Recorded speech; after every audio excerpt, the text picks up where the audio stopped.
नमस्कार, न्यूज 18 मध्य प्रदेश छत्तीसगढ़ देख रहे हैं आप। मैं हूं आपके साथ प्रशांत कटारे और बुलेटिन की शुरुआत बड़ी खबर के साथ। खबर ग्वालियर से, जहां आग ने आज कोहराम मचाया। एक पेंट हाउस की दुकान में जबरदस्त आग लग गई और इस आग ने पूरी इमारत को अपनी चपेट में ले लिया।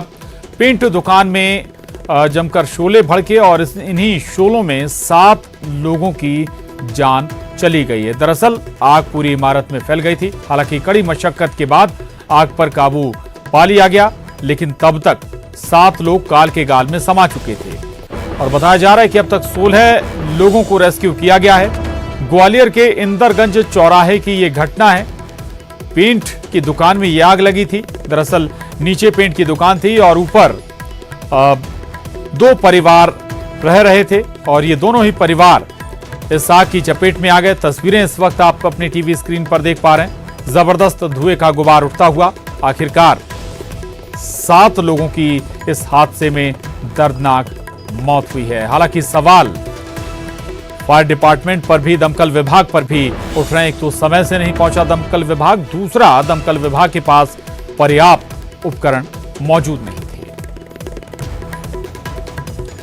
तो ये बड़ी खबर है और इससे पूरे सिस्टम पर सवाल खड़ा होता है कि आखिर जो दमकल विभाग है, क्या उसके पास बड़े शहरों में भी इतने संसाधन नहीं है कि अगर आग लगे तो समय पर उस पर काबू पाया जा सके और आग के बीच अगर लोग घिरे हैं, इमारतों में फंसे हैं, तो उन्हें समय पर जल्द से जल्द बाहर निकाला जा सके। चूंकि ये ग्वालियर शहर का मामला है, मध्य प्रदेश के बड़े शहरों में से एक ग्वालियर, जहां फायर डिपार्टमेंट के पास इतने संसाधन भी नजर नहीं आए इस दौरान जब यह हादसा हुआ कि जल्द से जल्द लोगों को बाहर निकाला जा सके। नतीजा 7 लोगों की जान चली गई। आग लगी थी दरअसल नीचे दुकान में, पेंट की ये दुकान थी और आग ने बेहद जल्दी विकराल रूप धारण भी कर लिया और आग से पहले कई लोग, बताया जाता है कि धुएं के चलते ही इमारत में बेहोश हो गए। इसके चलते कोशिश भी नहीं कर पाए बाहर निकलने की और धीरे धीरे आग ने और बड़ा रूप धारण कर लिया। तस्वीरें भी इस वक्त आप देख पा रहे हैं और हालांकि अब जरूर आग पर पूरी तरह से काबू कर लिया गया, लेकिन आधा दर्जन से ज्यादा लोग इस हादसे में अपनी जान गंवा चुके हैं। जो इलाका बताया जा रहा है भीड़ भाड़ वाला इलाका है, लेकिन चूंकि लॉकडाउन चल रहा है इसलिए यहां पर भीड़ भाड़ थी नहीं। वजह क्या रही इस आग के पीछे, यह अभी तक साफ नहीं हो पाया। सुशील हमारे साथ जुड़ गए हैं। सुशील, क्या अपडेट है इस वक्त इस हादसे से जुड़ी हुई? तो मैं अब सबसे बड़ी बात जो निकल कर आ रही वो यही है कि इस हादसे में कुल 7 लोगों की मौत हो चुकी है और पुलिस और प्रशासन के अधिकारियों ने इसकी पुष्टि की है न्यूज 18 के कैमरे पर। और ये सामने आया है कि 4 महिलाओं की मौत हुई है। इसके अलावा 3 बच्चों की इसमें डेथ हुई है। कुल 7 लोग इस हादसे में मौत का शिकार हुए हैं और 2 लोगों के अभी घायल होने की बात सामने आई है, जो जय आरोग्य अस्पताल में भर्ती है। दूसरी बात यह है कि ये पेंट हाउस की जो दुकान थी उसमें कई ज्वलनशील केमिकल से बने हुए पेंट थे। यही वजह की आग जो है भीषण रूप से लगी। दूसरा तथ्य ये भी सामने आया है कि लगभग आधे घंटे से ज्यादा का वक्त लगा यहाँ जो पुलिस और फायर ब्रिगेड का अमला था उसको पहुंचने में। तीसरा तथ्य ये भी है कि कहीं ना कहीं फायर ब्रिगेड का जो अमला है उसका फोकस आग बुझाने पर रहा, जबकि रेस्क्यू करने पर उसका फोकस उतना नहीं रहा। यही वजह है कि आगजनी के अंदर दूसरे माले पर दोनों बिल्डिंगों में करके 16 लोग थे, तो उनको पहले बचाने की बजाय फायर ब्रिगेड के अमले ने आग बुझाने का यहाँ प्रयास किया और उसके बाद जब आसपास के लोगों ने बताया तब जाकर जो है आसपास के लोगों की मदद से यहाँ फायर ब्रिगेड के अलावा नगर निगम की टीम ने रेस्क्यू करके लोगों को बाहर निकाला। लेकिन 16 लोग बाहर निकले, जिनमें से 7 लोगों की मौत हो चुकी है। 4 महिलाएं हैं और 3 बच्चे हैं।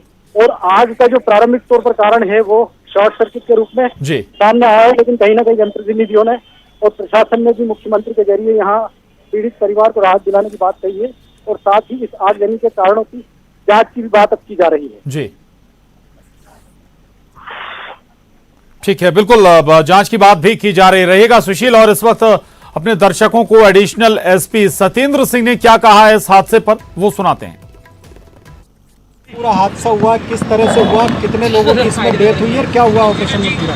ये दुखद हादसा जो अपन अभी इंदरगंज थाना पे खड़े हैं, यहाँ से लगभग 50 मीटर की दूरी पर हुआ है और ये सुबह करीब 10 बजे की घटना है। तो जैसे ही खबर लगी तो क्योंकि पुलिस लॉकडाउन के चलते अधिकांश रोड पे ही थी, हम सब लोग बाहर ही थे, तो जैसे ही खबर लगी है तुरंत घटनास्थल पर पहुंच गए और फायर ब्रिगेड भी आ गई तुरंत। लेकिन चूँकि जैसा आपने देखा होगा वो 3 मंजिल का मकान है और काफ़ी लंबा 80 फुट की गहराई है उसकी, और ये भी पता लगा है कि उसमें कुछ ऑयल पेंट का काम था।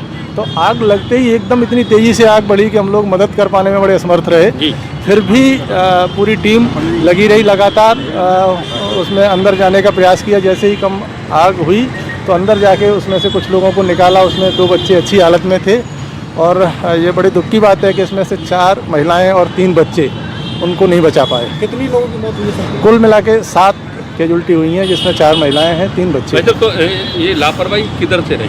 क्या अब चूंकि क्या दमकल धमकी की तरफ से नहीं, या वैसे मकान मालिक की वैसे तरफ से रही? ये जहाँ तक ये घटना की खबर लग गई 5 से 7 मिनट में फायर ब्रिगेड और पुलिस का अमला सब आ गया था और लगातार जब से लगे हुए थे। एसपी सर भी मौके पे ही काफ़ी देर रहे हैं। नगर निगम आयुक्त साहब आ गए थे, कलेक्टर साहब आए, डीआई साहब भी आए। तो मुझे लग रहा है ऐसा सब लोगों का यही प्रयास था कि कम से कम जनहानि हो। लेकिन जिस ढंग से घर की बनावट है, 3 मंजिल का मकान है, काफ़ी गहराई 80 फीट की है, तो उसमें अंदर तक पता नहीं लग पा रहा था, जाना बड़ा मुश्किल हो रहा था। और मुझे लग रहा है जो आग थी वो ऑयल पेंट से बड़ा विषैला धुआं हो रहा था। हमारी टीम के लोग अंदर भी जा रहे थे, इतना ख़राब धुआं था कि उसमें अंदर तक जा पाना बड़ा मुश्किल हो रहा था। तो एडिशनल एसपी सत्येंद्र चौहान बता रहे हैं कि चूंकि पेंट में ये आग लगी थी, इसलिए धुआं कहीं ज़्यादा विषैला भी था और ये परेशानी भी दमकल विभाग को यहाँ पर उठानी पड़ी है। सुशील हमारे साथ लगातार बने हुए। सुशील, सर्चिंग पूरी हो चुकी है, पूरी तरह से हर व्यक्ति को रेस्क्यू कर लिया गया है, साफ हो गया है ये? बिल्कुल प्रशांत, देखिए इस मकान के बगल में जो खाली हिस्सा था प्लॉट का, उधर से जेसीबी के जरिए मकान के दूसरे और पहले माले में दीवार तोड़कर जो है रेस्क्यू टीम अंदर गई थी। उसके बाद बाकायदा सभी जो कमरे हैं गोडाउन के, इसके अलावा जो ऊपरी माला है, तीसरी मंजिल है, सभी जगह नगर निगम के रेस्क्यू अमले ने सर्चिंग की है और अब इन दोनों बिल्डिंगों में कोई भी मौजूद नहीं है और कुल 16 लोग इन दोनों परिवारों के यहाँ थे। इन सभी को निकाल लिया गया है, जिसमें से 7 लोगों की मौत हो चुकी है और एक बच्ची की हालत अभी गंभीर बताई जा रही है। बाकी 2 लोग और है जो मामूली रूप से घायल हुए हैं। परिवार के लगभग सभी पुरुष सुरक्षित तरीके से यहाँ बच गए हैं, लेकिन बताया जा रहा है कि केमिकल का धुआं बहुत विषैला था। यही वजह कि कुछ लोग जो इस हादसे में मौत का शिकार हुए संभवतः वो बेहोश भी हो गए थे और जब अफरा तफरी मची तो जो जेंट्स थे वो बाहर निकल आए। उसके बाद महिलाओं को निकालने से पहले आग इतनी भीषण हो गई कि महिला और बच्चे जो है दम घुटने की वजह से अंदर ही रह गए और उसके बाद जो है वो आग की चपेट में आए और यही वजह है कि दम घुटने और आग के झुलसने से उनकी मौत हुई है। और अब इन सभी का पीएम कराया जाएगा। उसके बाद वास्तविक जो है वजह सामने आ पाएगी कि दम पहले घुटा था या फिर झुलसने के चलते इनकी मौत हुई है। इसके अलावा आग क्यों लगी, किस तरह से लगी, इसके लिए फोरेंसिक टीम मौके पर मौजूद है और अधिकारी अब जो है लगातार इस मामले की जांच में अब जुटे हुए हैं। बिल्कुल बिल्कुल, ये भी महत्वपूर्ण है जानना भी कि आखिर आग लगी कैसे। कई वजह हो सकती हैं, हो सकता है शॉर्ट सर्किट वजह रही हो या फिर कोई और कारण इस आग के पीछे रहा हो। सुशील, लेकिन ये पेंट की जो शॉप है, दुकान है, कब से यहाँ पर चल रही थी? चूंकि पेंट बेहद ज्वलनशील भी होता है, केमिकल इसमें होता है और स्वाभाविक है कि ऐसे में हमेशा से जो परिवार ऊपर रह रहे थे वो खतरे में थे। बिल्कुल प्रशांत, देखिए ऐसा ही एक मामला पिछले 4 महीने पहले मोचीओली में भी सामने आया था, जहाँ नीचे गोदाम था, ऊपर रिहायशी थी। गोदाम में आग लगने से 2 लोग मरे थे।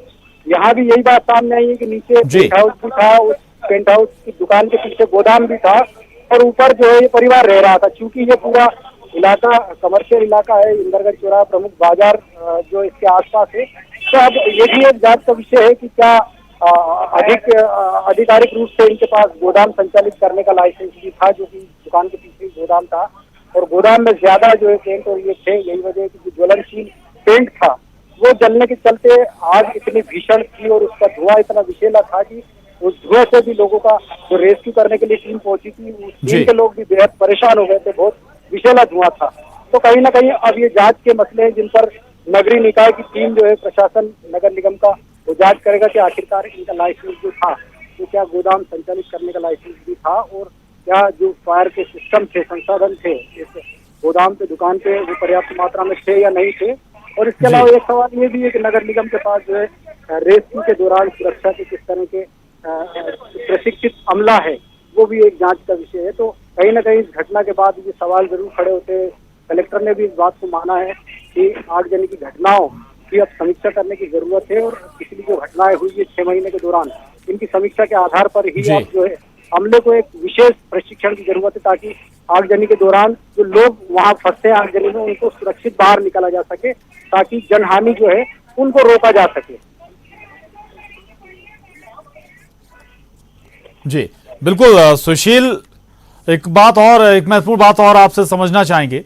कोई भी शहर और खासतौर से ग्वालियर बड़े शहरों में शुमार है मध्य प्रदेश के, और जो इमारतों की ऊंचाई होती है वो इस बात पर तय होती है कि फायर फाइटर्स या फायर डिपार्टमेंट के पास कितनी ऊंचाई तक रेस्क्यू करने की क्षमता है, कितनी ऊंचाई तक वो आग बुझा सकती है, ये पैमाना होता है। लेकिन यहां पर फायर डिपार्टमेंट्स के पास क्या स्थिति है, जो आज तस्वीर देखने को मिली उसमें लगता है कि शायद संसाधन पर्याप्त है नहीं, या फिर अगर डिपार्टमेंट के पास संसाधन है तो फिर वो सही तरीके से काम नहीं कर रहे। सुशील, देखिए प्रशांत, आपका सवाल बिल्कुल सही है कि देखिए नगर निगम के पास अभी करीब 19 फायर ब्रिगेड की गाड़ियां हैं। इसके अलावा एक जो है हाइड्रोलिक प्लेटफॉर्म है फायर ब्रिगेड का, जो करीब 70 मीटर से लेकर 100 मीटर तक की आग बुझाने में जो सक्षम है, वो फायर प्लेटफॉर्म भी नगर निगम के पास है। लेकिन सबसे बड़ी बात यह है कि नगर निगम के पास जो फायर का अमला एक प्रशिक्षित होना चाहिए कि आगजनी के दौरान सिर्फ आग बुझाने का ही मकसद ना हो, आगजनी के दौरान जो लोग फंसते हैं उन लोगों को सुरक्षित, उन लोगों की जिंदगी सुरक्षित बचाई जाए, इस तरह भी फोकस होना चाहिए, इस तरह का प्रशिक्षित अमला भी होना चाहिए। पिछली जो घटनाएं हुई है उसमें यही देखने के लिए आया है कि आग बुझाने के पर्याप्त साधन तो होते हैं, लेकिन एक तो नगर निगम की फायर ब्रिगेड कहीं ना कहीं लेट लतीफी का शिकार होती है, उससे भी आगजनी जो है उसकी भयावह ज्यादा होती है। और दूसरी बात ये होती है कि आगजनी के दौरान आग तो बुझा ली जाती है मशक्कत करके, लेकिन कई बार जो है आगजनी के अंदर फंसे हुए लोगों को बचा नहीं पाते हैं। उसकी वजह यही होती है कि जो बिल्कुल सुशील, जरूरी उस आग को बुझाने से ज्यादा जरूरी उन जानों को बचाना है जो उस वक्त उस इमारत में मौजूद होती हैं, ये बहुत जरूरी हो जाता। और यही एक हादसे की सबसे बड़ी विभीषिका भी है इस हादसे की कि 7 लोग जिन्होंने अपनी जान गंवाई है, जिनमें महिला और बच्चे भी हैं। हालांकि कुछ लोगों को बचा भी लिया गया, सुरक्षित रेस्क्यू भी सुरक्षित बचा लिया गया। शुक्रिया आपका इस पूरी जानकारी के लिए, धन्यवाद सुशील। और अब एक और अहम खबर का रुख कर रहे हैं, खबर भोपाल से, जहां मंत्रालय में मंत्री समूह की बैठक इस वक्त हो रही है। राजस्व कर और गैर राजस्व कर बढ़ाने को लेकर यह बैठक है। बैठक में स्वास्थ्य और गृह मंत्री नरोत्तम मिश्रा मौजूद हैं। आदिम जाति कल्याण मंत्री मीना सिंह भी इस बैठक में मौजूद हैं। अलग अलग विभागों के अधिकारी भी इस बैठक में मौजूद हैं। तो भोपाल में ये महत्वपूर्ण बैठक, भोपाल में मंत्रालय में ये बैठक चल रही है। मंत्री समूह की ये बैठक है। राजस्व कर और गैर राजस्व कर बढ़ाने को लेकर ये बैठक हो रही है। बैठक में स्वास्थ्य और गृह मंत्री नरोत्तम मिश्रा मौजूद हैं। आदिम जाति कल्याण मंत्री मीना सिंह भी इस बैठक में उपस्थित हैं और अलग अलग विभागों के अधिकारी भी बैठक में मौजूद हैं। शरद श्रीवास्तव हमारे साथ जुड़ रहे हैं और जानकारी के साथ। शरद, चुनौती तो है अभी राजस्व बढ़ाना और किन किन मदों से ये बढ़ाया जा सकता है। स्वाभाविक है कि ये बिंदु होंगे इस चर्चा के, बैठक के। हाँ बिल्कुल, देखिए प्रशांत, आपने सही कहा। और इससे पहले 2 बैठकें और इस ग्रुप ऑफ मिनिस्टर्स की हो चुकी हैं। जो राजस्व कर बढ़ाने को लेकर, जो गैर राजस्व है और राजस्व है, दोनों तरीके की जो कर वृद्धि है उसको लेकर सरकार ने ग्रुप ऑफ मिनिस्टर गठित किया था, जिसकी 2 बैठकें पहले हो चुकी हैं। तीसरी बैठक आज हुई थी। और निश्चित ही जो बात आपने कही है कि इस बैठक का दरअसल उद्देश्य यही है कि कोरोना आपदा में जिस तरीके की आर्थिक स्थितियां अब प्रदेश के सामने आ चुकी हैं या फिर आने वाली हैं, उसमें कौन कौन से ऐसे विकल्प हो सकते हैं जिसमें राजस्व वृद्धि की जा सकती है। तो इसको लेकर जो सुझाव हैं वो अलग अलग विभागों से आने जा रहे हैं। इस बैठक में भी वो सभी अधिकारी अलग अलग विभागों के मौजूद थे और उन सभी ने अपने अपने सुझाव ग्रुप ऑफ मिनिस्टर्स को दिए हैं। अब ये जो सुझाव हैं जो इकट्ठे हो रहे हैं बैठकों के जरिए, उनको मुख्यमंत्री तक पहुंचाया जाएगा और फिर उसके बाद सरकार इस संबंध में कोई फैसला लेगी। जी बिल्कुल बिल्कुल शरद, चूंकि कोरोना संक्रमण काल के दौरान दोहरी चुनौती, एक तरफ आपके कर आने बंद हो गए, आपका राजस्व आना बंद हो गया, दूसरी तरफ सरकार को अपने खजाने से ज्यादा संसाधन जुटाकर लोगों को मुहैया कराने, आम जनता को मुहैया कराने, दोहरी चुनौती है। लेकिन अब हम आशा करें कि जैसे जैसे धीरे धीरे चीजें पटरी पर आएंगी, आर्थिक गतिविधियां शुरू होंगी, राजस्व आना भी शुरू होगा।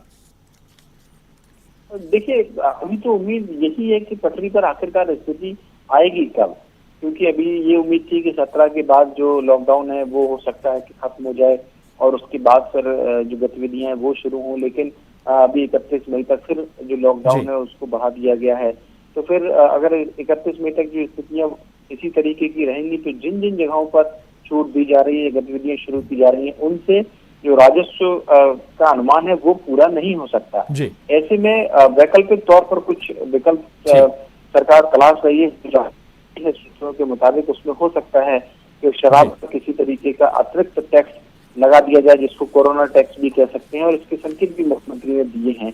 तो जो पहले से तय प्रणाली है उसमें और अतिरिक्त क्या कर सकते हैं ताकि बिल्कुल शरद, और राज्यों ने ये टैक्स लगाया भी है, शराब पर टैक्स लगाया भी है, उससे सरकार पैसे भी जुटा रही है और हो सकता है ये फॉर्मूला अब मध्य प्रदेश में भी और बड़े पैमाने पर इस्तेमाल किया जाए। रहिएगा शरद, आगे भी आपसे बात करेंगे। एक और बड़ी खबर है भोपाल से, जहां लॉकडाउन 4.0 को लेकर सीएम शिवराज की बैठक है। मंत्रालय में अधिकारियों के साथ वो बैठक कर रहे हैं। लॉकडाउन 4.0 के स्वरूप को लेकर मंथन चल रहा है और मुख्यमंत्री आज रात जनता के सामने लॉकडाउन 4.0 का स्वरूप रखेंगे।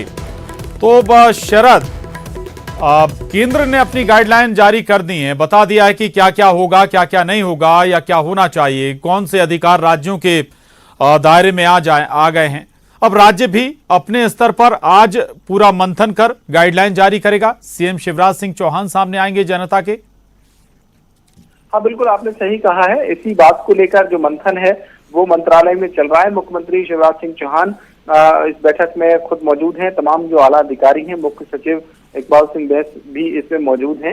इन सभी से जो सुझाव हैं वो लिए जा रहे हैं। और इससे पहले जैसा हम चर्चा कर चुके हैं कि अलग अलग जो लोग हैं वर्ग के, उनसे भी सरकार ने सुझाव लिए हैं, पत्रकारों से लेकर सीनियर पॉलिटिशियन से लेकर अधिकारियों से लेकर, तो वो सब सुझाव समाहित हो चुके हैं। जैसा कि आपने कहा भी कि कल नई गाइडलाइन जारी हुई है 31 मई तक को लेकर, तो उसमें मध्य प्रदेश में किस तरीके का स्वरूप हो सकता है लॉकडाउन का, ये मुख्यमंत्री शिवराज सिंह चौहान आज जनता के सामने पेश करेंगे। ये जानकारी है, उसके मुताबिक 8 बजे वो जनता को संबोधित करेंगे और फिर ये बताएंगे कि मध्य प्रदेश में जो स्वरूप है लॉकडाउन 4.0 का वो आखिरकार कैसा होगा। बिल्कुल, ये देखना होगा आज जब सीएम शिवराज सिंह चौहान तस्वीर पेश करेंगे राज्य की कि आखिर कहां कौन सी क्या स्थिति है, क्या छूट दी जा रही है, क्या स्पेस दिया जा रहा है। चूंकि अब जो रेड, ऑरेंज और ग्रीन जोन तय करने का अधिकार भी अब राज्यों के पास है। बहुत शुक्रिया शरद आपका इस पूरी बातचीत के लिए, जानकारी के लिए। वक्त एक छोटे से ब्रेक का है, फौरन लौटें। ब्रेक बाद अगली खबर का रुख कर रहे हैं। कांग्रेस को एक और बड़ा झटका लगा है। सांवेर क्षेत्र के कांग्रेस नेता बीजेपी में शामिल हुए हैं। भरत सिंह चौहान, दिलीप चौधरी, हुकुम सिंह, नागजी राम ठाकुर, हुकुम सिंह पटेल सहित ओम सेठ ने भी बीजेपी की सदस्यता ली है। सीएम शिवराज सिंह चौहान वीडी शर्मा इस दौरान मौजूद थे और उन्होंने सदस्यता दिलाई है। साथ ही मंत्री तुलसी सिलावट भी इस मौके पर मौजूद थे।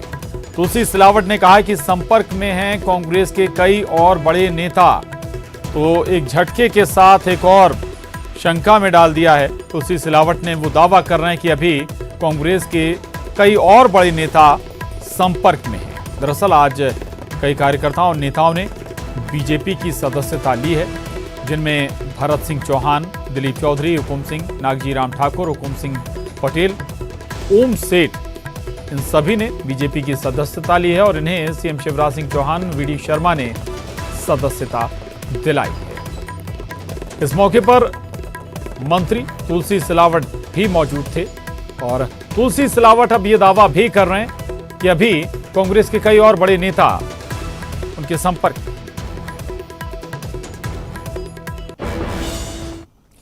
उधर बीजेपी में कांग्रेस कार्यकर्ताओं के शामिल होने पर पूर्व जनसंपर्क मंत्री पीसी शर्मा ने कहा कि हम साइलेंट तरीके से काम करने वाले लोग हैं। हमारा फोकस कोरोना संकट है, लेकिन जहां तक उपचुनावों की बात है। हम सभी 24 सीटों पर चुनाव जीतेंगे। इस बार कांग्रेस पार्टी सब इंटरनल तैयारी कर रही है और जिसको भी जो जवाबदारी देना है उसको जवाबदारी दे दी है। वो अपना काम कर रहा है और ख़ास तौर से कोरोना की जो महामारी है इसमें हमारी कांग्रेस पार्टी पूरी तरह जुटी हुई है, हर क्षेत्र में, न केवल इन 24 क्षेत्रों में बल्कि पूरे मध्य प्रदेश के अंदर। उधर लॉकडाउन 4.0 के बीच एमपी में उपचुनाव की तैयारी तेज हो गई है। उपचुनाव की तैयारियों पर स्वास्थ्य और गृह मंत्री नरोत्तम मिश्रा का कहना है कि बीजेपी को इसकी तैयारी नहीं करनी है, हमारे काम पर जनता तैयारी करती है। उन्होंने कांग्रेस पर निशाना साधते हुए कहा कि जो झूठ बोलकर सत्ता में आए थे वे चुनाव की तैयारियों पर सोचें। उपचुनाव के लिए तैयारी भारतीय जनता पार्टी को थोड़ी करना है। भारतीय जनता पार्टी तो जो काम करती है जनता तैयारी करती है उसके लिए। वो सोचें जो झूठ बोल के सरकार में आ गए थे, एक को भी 2 लाख का कर्जा माफ़ नहीं किया, एक नौजवान को बेरोजगारी भत्ता नहीं दिया, एक बेटी को 51,000 रुपया नहीं दिया, एक बेटी को स्कूटी नहीं दी। वो सोचें जनता हिसाब चुकाएगी उनका, हमको तैयारी की क्या ज़रूरत है। सागर से जहां एक अधिकारी की करतूत सामने आई है, एक तरफ जहां थूकने पर जुर्माना लगाने की जिम्मेदारी जिस अधिकारी पर है वो खुद पान थूकता हुआ नजर आ रहा है। स्टेशन के बाहर गंदा करता हुआ नजर आ रहा है पान थूकता हुआ, और उसका ये वीडियो वायरल भी हो गया है सोशल मीडिया पर। बीना नगर पालिका सीएमओ पीएस बुंदेला का ये वीडियो है जो कि वायरल हो गया है। हालांकि जब उनसे सवाल किया गया तो सफाई देते हुए उन्होंने कहा कि जुर्माना भर देंगे। शासन के नियमों का अधिकारी खुद उल्लंघन कर रहे हैं। सार्वजनिक स्थानों पर थूकने पर जुर्माने का प्रावधान है।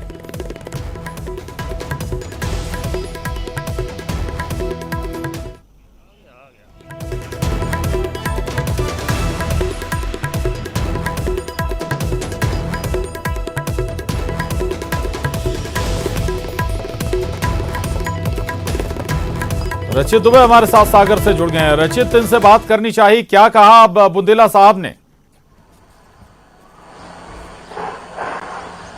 सीएमओ पीएस बुंदेला का कहना है कि अगर हमने सार्वजनिक स्थान पर थूका है तो हम इसका जुर्माना भर देंगे। ये नगर पालिका बीना के सीएमओ पीएस बुंदेला हैं। इन्हें सरकार से जिम्मेदारी मिली है कि ये सार्वजनिक स्थान पर थूकने वालों के लिए जुर्माना करेंगे, लेकिन अधिकारी खुद इधर उधर थूक कर अगर नियमों का उल्लंघन करेंगे तो आम जनता को वो कैसे इन नियमों का पालन करा पाएंगे। प्रशांत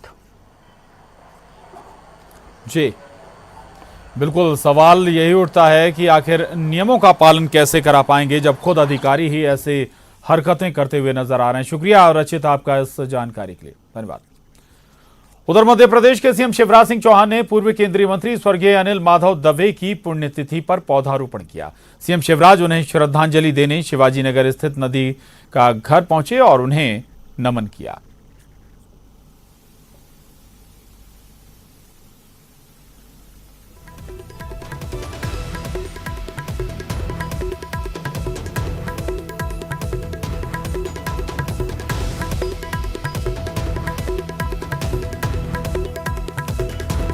आगे बढ़ते हैं। उधर संत दद्दा जी को आज अंतिम विदाई दी गई है और नम आंखों से लोग दद्दा जी के अंतिम दर्शन कर उनको विदाई देने पहुंचे। अंतिम यात्रा में शामिल लोग सोशल डिस्टेंसिंग का उन्होंने पालन किया और अंतिम यात्रा में विधायक अजय विश्नोई, लखन घनघोरिया, संजय पाठक शामिल हुए। दद्दा जी आज पंचतत्व में विलीन हुए।